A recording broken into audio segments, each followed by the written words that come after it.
If you're dealing with chronically tight upper trap muscles, these ones right here, and no matter what you're doing, they just won't let go. You might find temporary relief with little stretches or certain corrective exercises, but it's continually coming back whether you are seated at a desk all day and there's a lot of tension stored in here, or you're even going to the gym, you're performing rows, pushing movements, but the traps always tend to take over. I'm gonna explain to you why this is happening and how we can actually address the root cause of this so that you can actually perform activity and just live your daily life without this chronic tension. This is something I've dealt with for the vast majority of my life, and this is what would happen. When I was bodybuilding, I would go to the gym, I would try to create all these releases. I thought that I did a good job, and then I would go to bed, wake up, then in the morning I would be shrugged up like this. And it was just this cycle that I couldn't escape until I realized that we have to address the root cause and follow in this linear progression. First thing, I want you to feel this for yourself. Let's extend the back, because we're going to be talking about the rib cage and how this is the foundation for the shoulder, and the shoulder blade, if not working effectively, can definitely trigger these traps to chronically be tight. So extend the back like this, and now bring the arm overhead. This is bringing the shoulder blade into upward rotation and creating flexion of the shoulder. Now, when you do this, when you're extended like this, really extend, what do you feel triggering first? For me, it's the trap. Well, now let the upper trap. Now let's depress the sternum. Let's do the same thing. I'm feeling this, I just can't get nearly as high, but I'm still feeling the trap taking over. I'm in this position. But now let's try to compensate and fix it. Let's squeeze the shoulder blades together nice and hard. Can you do this? When I bring that overhead and I'm still squeezing, it's still the upper trap fiber. But try this now. This is almost a little bit of a party trick, but this might take a little bit of time. Push your arm away from you at about this 45 degree. And as you're doing that, your shoulder blade should be getting further away from the spine. Keep pushing as you bring the arm overhead. Make sure that your rib cage is neutral. Don't extend, don't collapse. Does that feel a little bit better? Now, that's not the fix. That's just to show you that, okay, we can actually do something to prevent the traps from chronically taking over. Now, I'm gonna, again, be splitting this into different parts, and the first one here is we need to understand how to bring our breath into different areas of the rib cage. This is initially caused from a breathing issue. So the first thing is our shoulder blade should be able to slide and glide all over the rib cage without issues. But if we're extended like what we did or depressed like this concave scapula shoulder blade should be on a convex rib cage. But if it's extended or overly flexed like this, it's going to run into some issues. So the first thing is bringing expansion into the back part of a rib cage, and we're going to start with that first drill now. Step one, all we're going to need is a chair. Make sure it's not too high so a stool won't work. We want to have this a little bit closer towards the floor, and we're going to sit a little bit more on the edge here. Now let's start by widening our stance, and this breathing drill is going to create a lot of posterior expansion, back part of the rib cage expansion. And that is essential for this first step. What we're gonna do to get started, we're gonna be nice and tall, and then I want you to start tucking your chin towards your chest just for this first phase, and just really follow my guidance here. And one vertebrae at a time. Feel like you are rounding your back more and more. My hands are between my legs, and they're just slowly getting closer towards the floor. Now, once you get to that natural end range without hinging the hips quite yet, you're gonna be in this relaxed spinal flexion position like this, all the way from the top of the spine to the bottom of the spine as much as we can. Once we are here, I want you to feel at your hips that you're hinging forwards to bring the palms to the ground.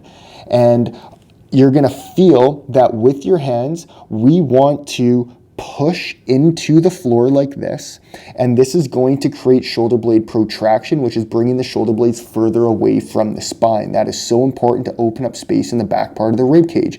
At the same time, feel like you're bringing your spine and your shoulder blades, your spine and your rib cage, up towards the ceiling. So we're creating as much flexion and space in the back part of a rib cage. Now, don't push too hard into the floor, just about 20-30% effort.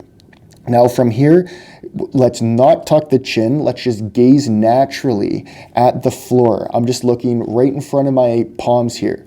And I want you to exhale completely, nice and gently through the nose. Feel these side ab muscles. Your obliques are going to engage at that end range. Lock that in place just gently. And now I want you to breathe through your diaphragm, which is this plate of muscle that we need to be using to breathe. And you're going to feel your intercostals, especially between the ribs in the back part of your rib cage, expand as we start this inhalation. So you exhaled fully, now nice and slow through the nose without your neck turning on. You're going to be breathing, your belly will expand a little bit, but really bring some more of your emphasis to the back part of the rib cage. So a breath will look like this. And I'm feeling a ton of expansion there. So slow, gentle breaths in and out through the nose, create that expansion all throughout from the lower to the upper part of the rib cage here. Perform about 8 to 10 breaths. Now you can do 2 to 3 sets. Do this at least daily for the next couple weeks, but you can also just use this as breaks throughout the day. If you're working at a desk and your traps are tight, you're probably gonna notice at least some sort of relief almost immediately.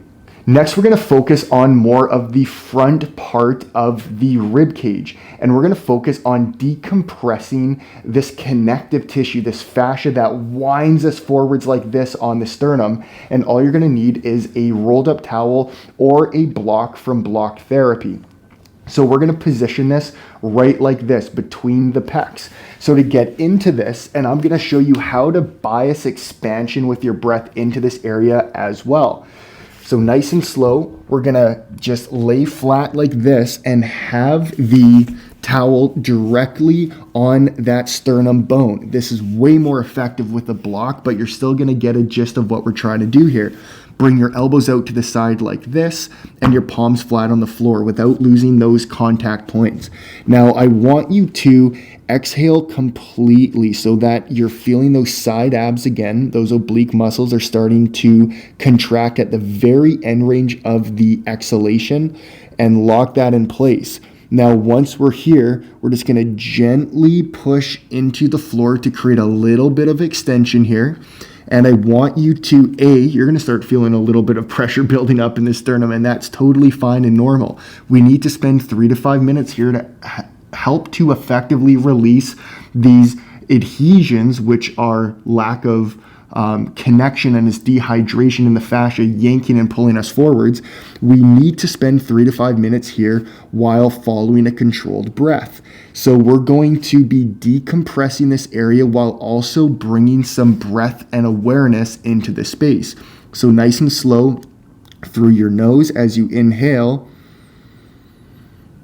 I want you to feel that the breath is starting to come into more of the front of the chest. But we always thought that breathing in the chest was bad. No, breathing in the chest is good if you're initiating from the diaphragm. If you're using your neck or your chest muscles, then yes, that's not good. That's more of those are secondary muscles of respiration. But now push into the floor slightly. Feel the shoulders getting a little further away from the spine, but also creating just slight extension in the spine here. Locking the pelvis in place with the glutes, so you're posteriorly tilting the pelvis. And let's take another breath. Let's connect the tongue to the roof of the mouth, nice and slow. Inhale, and just feel that the breath is coming up, traveling higher into the rib cage, directly where the rolled up towel is. Create that expansion, and then exhale and relax. So spend about 3 minutes here. Once you've done so, place your hands beside you. Exhale up and off nice and slow. This is something I would recommend doing after you've opened up the back part of your rib cage, and you can perform this once a day or so. You can do this a few times a week, but that's going to release the pull and start bringing awareness to our breath in the front part of the rib cage, especially if you're noticing that you're more collapsed like this. Step 3 is going to be more associated to building some strength in the right areas and re-educating and retraining our nervous system to come along for the ride here. Because all of these movements, if we just go right back to it, then they're just going to continually get tight. So the first exercise that I showed you, we had our hands on the floor. Only do this once you've done that and you feel that your traps aren't taking over when we are performing this exercise. We're going to get into all fours like this, and we're going to start by pushing the shoulder blades away from the spine, like what we were doing before. We have more pressure into the hands now, so there's more demand. The upper traps might want to take over. If they do, then regress to that first exercise that we were doing. Now from here, as we're pushed away, we're bringing the spine and the rib cage up towards the ceiling. Find that neutral pelvic alignment. We want to make sure that we're finding that natural or more of that natural curvature in the spine. Now from here, you're going to exhale fully, bring those ribs down, and then inhale and feel that you're bringing expansion into the back part of the rib cage, the front part of your rib cage, while also really engaging your serratus muscle here. Now to make this more challenging, you're going to pull or push with your toes into the floor so much that your knees might even come off of the ground. If you feel that you're shrugging up or that you're starting to retract your shoulder blades, meaning bringing them together, then that's too much pressure. You need to be able to master this before you can start integrating this into more of a bear plank. And then from here, you can start exploring some ranges. And this is where I want you to feel that you can start to get a little creative working in these different planes. But what's so important is we establish this first. We can create a little bit of upward rotation, what I'm doing here of the scapula, which is creating essentially a push and bringing into this direction. And then you can start just using your body weight, position everything after we've done these exercises, and start bringing the arms overhead. I like really doing these Ys here, even with a cable or with a resistance band, to strengthen that upward rotation of the shoulder blade. That's going to trigger a lot of the posterior fibers of the shoulder. And I'll show just a couple clips here of what you can do. And then when you start performing rows in the gym or you start performing any sort of exercise, the upper traps aren't taking over and we're able to recruit and integrate other muscles rather than just this chronically getting tight. So for this bear plank, perform about 8 breaths if you can, maybe 10. Do 2 to 3 sets. The longer you can hold this without the traps engaging and retracting the shoulder blades, the more you're going to retrain your nervous system that this is a good position for our shoulder blades to be. We don't want to squeeze them together and have them up. We want to have them more down by the side like this and slightly protracted and being nice and tall. Anyways, that wraps up the video. Make sure you follow it in that progression. Probably said that a million times, but it's really important. And if you like it, give it a thumbs up. Any comments, leave them below, and I'll see you in the next one.